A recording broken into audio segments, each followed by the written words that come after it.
మీ అందరికీ నా హృదయపూర్వక వందనాలు. చెమ్మగలిగిన దేవుని పిల్లారా, మీ హృదయాలు వెలిగించే మాటతో దేవుడు ఎక్కువనే మాటలు తీసుకొని మీ అద్దెకు వచ్చినాడు కనుక మీరు నేను కలిసి ప్రభు మాటల చేత మన హృదయాలు వెలిగించుకుందాం. దేవుని పిల్లారా, ప్రభు మాట చేత మన హృదయాలు వెలిగించబోయే ముందు రాత్రి కాలం నుంచి మిమ్మల్ని, మీ కుటుంబాలని, మమ్మల్ని, సంఘాన్ని, భూమి మీద ఉన్న ప్రతి బిడ్డను జ్ఞాపకం చేసుకొని ఊపిరిని జీవాన్నిచ్చిన దేవుడికి, మన ప్రభు మన యేసుక్రీస్తు వారి నామములో మన తండ్రి అయిన దేవుడికి శిరస్సు వంచి కృతజ్ఞత, స్తుతి, ఆరాధన ఆయనకు సమర్పించుకుంటూ చెమ్మగలిగిన దేవుని పిల్లారు, ఏ మాటల చేతి దేవుడు మన హృదయాలు వెలిగించాలనుకున్నాడో ఆ మాటలను ఒకసారి మనం ధ్యానం చేయగలిగితే కీర్తన గ్రంథం 119 అధ్యాయము 57 వచనంలో ఒక మాట రాయబడింది.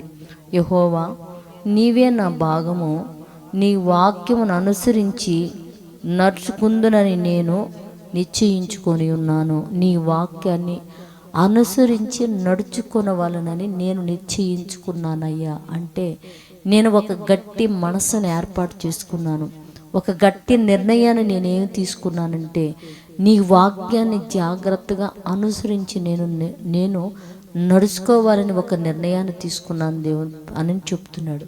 మనం చాలామంది సహోదరులను కలిసినప్పుడు కూడా, వాక్యం చెప్తున్నప్పుడు కూడా, అక్క నేను మారు మనసు పొందాలనుకుంటున్నాను అక్క, నేను బాప్తిసం తీసుకోవాలని గట్టిగా ఒక నిర్ణయం తీసుకున్నాను అక్క.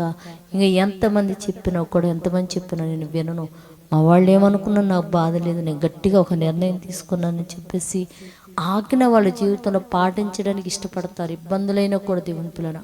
అందుకని ఇక్కడ భక్తుడు ఏం చెప్తున్నాడంటే నీ వాక్య ప్రకారం నడవాలని నేను ఒక నిశ్చయత తీసుకున్నానయ్యా అని చెప్తున్నాడు.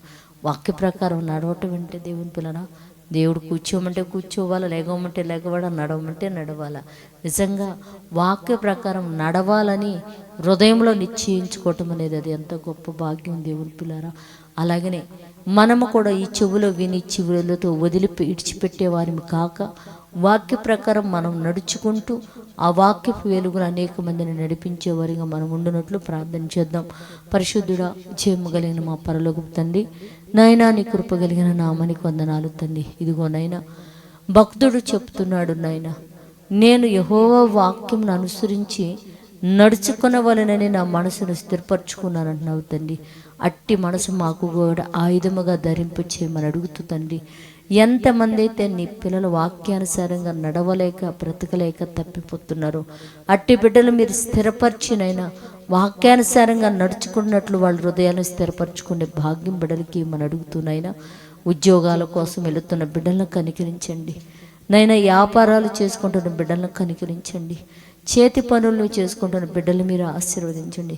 స్కూల్కి వెళుతున్న బిడ్డలను కూడా జ్ఞాపకం చేసుకొని ఎలాంటి అపాయం లేకుండా తండ్రి ఆ బిడ్డలు నీకు అంచా కాపుదలేసి క్షేమంగా తండ్రి సంతోషంగా తిరిగి గృహాలకు చేర్చి మీరు మహిమ పొందమని మా రక్షకుడిని కుమారుడనే పరిశుద్ధ నామములో ప్రార్థన అడుగుతున్నాము తండ్రి, ఆమేన్. మీ అందరికీ నా హృదయపూర్వక వందనములు, ధన్యవాదాలు.